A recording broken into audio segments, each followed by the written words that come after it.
The fantasies, the extremes of the right and the left are both ruling the day because no one wants to look in the middle where we actually get things done, because everything in the middle, everything that we really need to face right now is going to be terribly, terribly hard.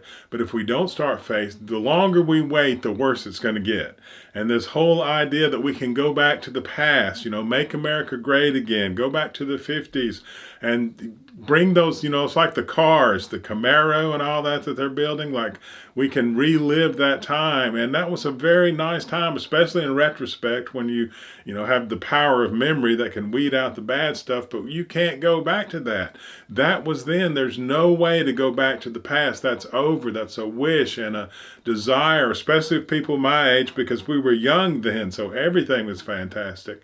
And it's just as silly as this idea that somehow transsexuals can just be another part of society, that mental illness is just something that we all need to address as if it wasn't an illness, instead of saying, that's very sad, or we know it's painful. We want to do what we can to help you without wrecking society, because that will wreck society, just like trying to go back to the past will wreck society. If we really want to do things that bring us forward, we're going to have to keep abortion going. It's been going on for 50 years. It hasn't hurt anyone. We need to get back to a focus on heterosexuality, because that's what drives the human race forward. We're going to have to deal with racism. Oh my God, that's going to be so hard. And pointing fingers at white people like they can fix it is just another way of saying white people they do everything.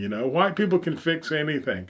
Just make them do it. And it's like, no, it's going to be everyone working together, and every race is going to have a center that is committed to overcoming racism within that race, that changes that culture, to open it up, to share its ideas and its understanding so other cultures can learn and grow, and to accept the ideas of different cultures themselves. And that's going to be very, very hard for everybody.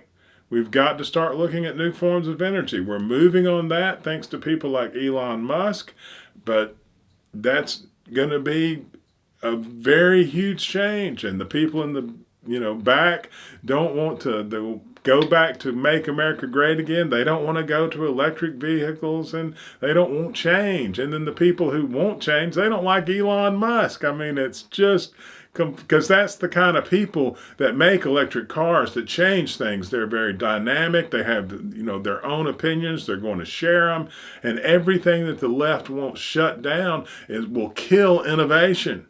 And everything that the right wants, which is to go back to the past, will also kill innovation. And there was a time when the people in the middle of both movements realized that working together actually moved things forward, that we look at the past and then add new things that we've learned to what we've learned in the past, and that creates something new. But if you have this disconnect between the past and the future, then you get nothing at all, because you can't create a future out of thin air, and you can't go back to the past.